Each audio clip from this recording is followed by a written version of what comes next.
प्रेम मंदिर क्षेत्र में रविवार को उस समय अलग नजारा देखने को मिला जब वृंदावन सिविल सोसाइटी के सदस्य सड़क पर उतरकर ट्रैफिक व्यवस्था संभालते और लोगों को जागरूक करते नजर आए। धार्मिक नगरी में लगातार बढ़ती जाम की समस्या से राहत दिलाने के उद्देश्य से संस्था द्वारा 1 दिवसीय जागरूकता और योगदान अभियान चलाया गया। अभियान के दौरान ई रिक्शा चालकों को यातायात नियमों का पालन करने, निर्धारित रूट पर ही वाहन चलाने और जरूरी दस्तावेज साथ रखने के लिए जागरूक किया गया। संस्था के सदस्यों ने कहा कि यदि चालक नियमों का पालन करें तो वृंदावन में लगने वाले जाम से काफी हद तक राहत मिल सकती है। सिविल सोसाइटी के पदाधिकारियों ने प्रेम मंदिर क्षेत्र और आसपास की सड़कों पर यातायात व्यवस्था का निरीक्षण भी किया। साथ ही श्रद्धालुओं और स्थानीय लोगों को सड़क सुरक्षा और अनुशासन का संदेश दिया गया। संस्था का कहना है कि इस वृंदावन में प्रतिदिन हजारों श्रद्धालु पहुंचते हैं। ऐसे में ट्रैफिक व्यवस्था को सुचारू बनाए रखना बेहद जरूरी है। संस्था ने प्रशासन से मांग की है कि शहर में ट्रैफिक प्रबंधन को और अधिक मजबूत किया जाए और ई रिक्शा संचालन के लिए स्पष्ट दिशा निर्देश लागू किए जाएं। वृंदावन सिविल सोसाइटी ने भविष्य में भी ऐसे जन जागरूकता अभियान लगातार चलाने का संकल्प लिया। वेदर पर 24 के लिए संवाददाता नवनीता कुमारी की रिपोर्ट।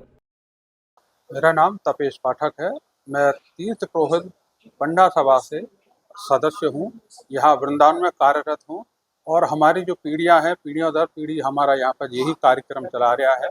हमारा है जो भी भक्त लोग वृंदावन में बाहर से जो आते हैं उनको तीर्थ यात्रा यहाँ वृंदावन में सुलभ कराई जाती है।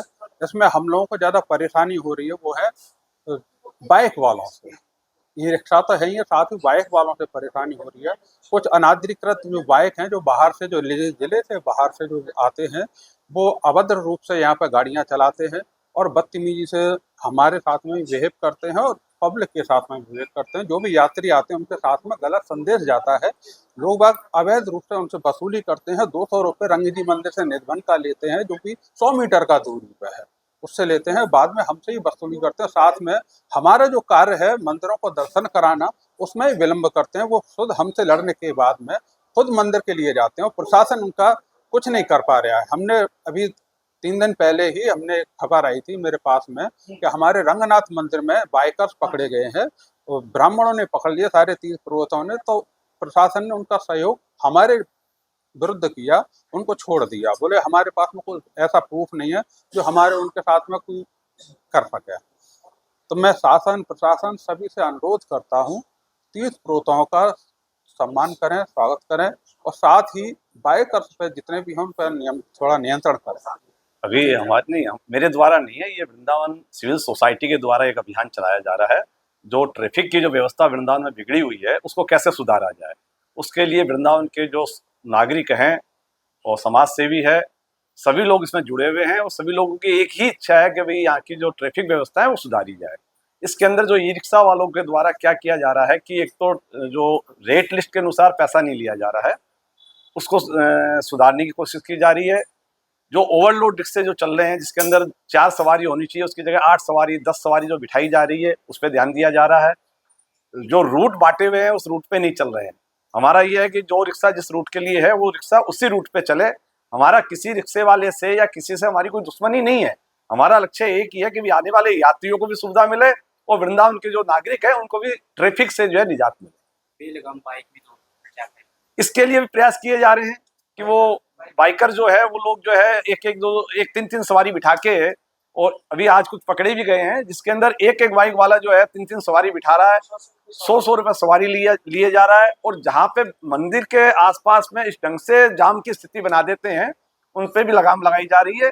प्रशासन से भी प्रार्थना की जा रही है। हमने कई एप्लीकेशन भी दी है प्रशासन को। प्रशासन से भी सहयोग मांगा जा रहा है कि इसको जल्दी से जल्दी जो है ट्रैफिक व्यवस्था को सुधारी जाए। ये अभियान जब तक नहीं सुधरेगा जब तक चलेगा। जिस दिन सुधर जाएगा उस दिन बंद कर देंगे हम लोग अभियान। आगे आपकी क्या मुहिम? इसके लिए अभी हम आगे मीटिंग हमारी होगी, उसके बाद में हम आप लोगों को बताएंगे। आज सिविल सोसाइटी के द्वारा जो अभियान चलाया जा रहा था, अनायास मेरा भी वहां से निकलना हुआ और उनके ऐसे सकारात्मक और ऊर्जावान साथियों को देखकर मुझे भी बहुत कुछ सीखने को मिला और मेरा मन ऐसा हुआ कि मैं खुद खड़ा हो गया। जैसा कार्य सिविल सोसाइटी के मेंबर्स कर रहे हैं और मुझे लगता है कि उन सभी के हृदय में यह भाव समाहित है कि यह वृंदावन हमारा है। हम अपने घर को जिस तरीके से संभालते हैं, सजाते हैं, ऐसे ही हमें अपने वृंदावन को भी संभालना है, सजाना है। बस मुझे उसमें एक और अपेक्षा है कि यदि इसमें नगर निगम, शासन, प्रशासन, ट्रैफिक से संबंधित जो पदाधिकारी लोग हैं उनका भी सहयोग इन्हें मिल जाए तो निश्चित तौर से मुझे विश्वास है कि वृंदावन हमारा बहुत सुंदर हो जाएगा।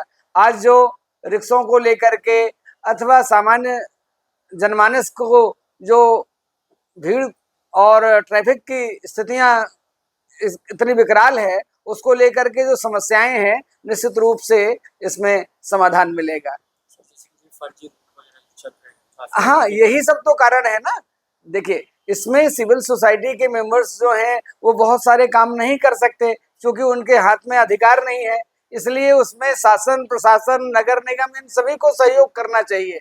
अब मान लीजिए किसी रिक्शे का फिटनेस नहीं है, कोई रिक्शा सही रूट पे नहीं चल रहा है या अतिक्रमण किए हुए हैं, ओवरलोडिंग है, अनेक तरह की चीजें होती हैं, उसके लिए ये बेचारे क्या कर सकते हैं? उनको उनके साथ यदि ज्यादा कुछ करेंगे तो वो बदतमीजी भी कर सकते हैं। इसके लिए शासन, प्रशासन, नगर निगम आदि जो कार्यदायी संस्थाएं हैं उनको सहयोग करना चाहिए और उनको जागरूक होना चाहिए। जनता जागरूक हो गई है, अब इनके जो ऊपर हमारे जो लोग हैं शासन में या प्रशासन में, जो भी जिन जिन की जिम्मेदारी है, उन्हें भी जागरूक होकर के वृंदावन के स्वरूप को बहुत सुंदर बनाने का प्रयास करेंगे, निश्चित सफलता मिलेगी।